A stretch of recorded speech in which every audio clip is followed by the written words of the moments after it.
the Sengoku Jidai, Japan's age of warring states. Before Japan became the land of cherry blossoms and quiet Zen temples, it was a battlefield. A fractured nation drenched in blood, where ambition ruled and loyalty could shift with the swing of a sword. This was the Sengoku Jidai, the age of warring states.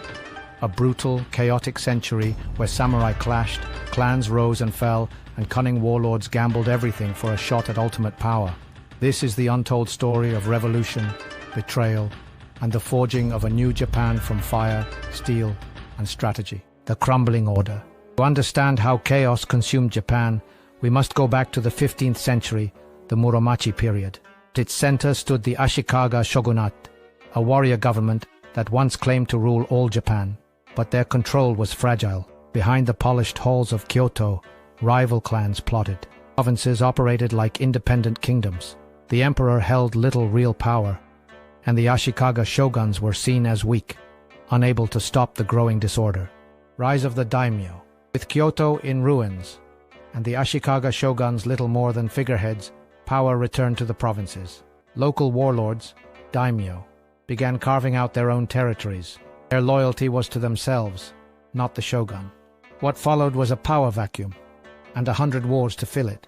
Among the early giants was the Takeda clan, masters of cavalry warfare in the mountainous Kai province. In the west, the Mori expanded by sea, wielding naval power like no other. In the north, Uesugi Kenshin, the dragon of Echigo, emerged as both warrior and mystic, feared and revered. Oda Nobunaga, the demon king, rises. In a time when tradition reigned supreme, one man dared to break every rule. His name was Oda Nobunaga, a ruthless visionary who would set Japan on fire to forge a new order. But Nobunaga wasn't just a brilliant tactician, he was a political arsonist.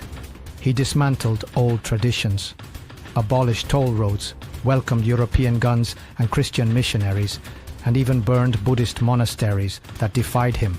Nobunaga's ambition earned him many enemies. His most trusted general, Akechi Mitsuhide, betrayed him in 1582. Trapped in Honnoji Temple, Nobunaga took his own life. His dreams of unifying Japan left to ash. Nobunaga's death did not end his revolution. Another would rise to claim his dream and his enemies. Toyotomi Hideyoshi, the peasant who ruled them all. From the ashes of Nobunaga's death rose an unlikely heir, not of noble blood, but born in poverty. Toyotomi Hideyoshi, a sandal-bearer turned supreme commander, would do the impossible, unify a fractured Japan. Hideyoshi knew how to fight, but more importantly, he knew how to negotiate. Through marriage alliances, bribes, and calculated campaigns, he pacified rival warlords. By 1590, all of Japan, from Kyushu to the Kanto, knelt to Toyotomi rule. The invasions failed, plagued by disease, poor supply lines, and fierce resistance. They drained Japan's coffers.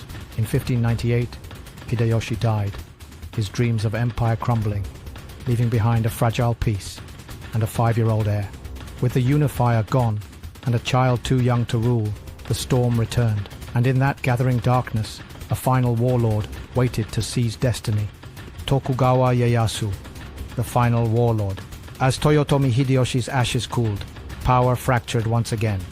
The child heir Hideyori sat in Osaka Castle, but real control was left to a council of regents, the most powerful among them, Tokugawa Ieyasu. Sekigahara was more than a battle.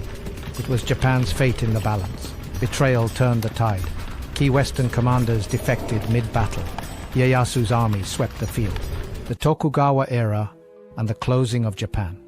With the dust of Sekigahara settled, Tokugawa Ieyasu began to forge more than a dynasty. He crafted a fortress of peace that would last over 250 years. The Tokugawa reign was long and orderly, but no wall, no matter how high, could keep out time or foreign ships. Black ships and the fall of the shogunate, July 8, 1853. 4 black-hulled ships appeared off the coast of Edo Bay. Belching smoke and bristling with cannons, they were unlike anything Japan had ever seen. The Meiji Restoration and the legacy of the samurai. With the fall of the Tokugawa Shogunate, Japan stood at a crossroads. The old order, ruled by sword, scroll, and seclusion, had collapsed. In its place, a new era began. Thank you for watching. If you enjoyed this journey through Japan, subscribe for more legends, more history, and more untold stories from across the world.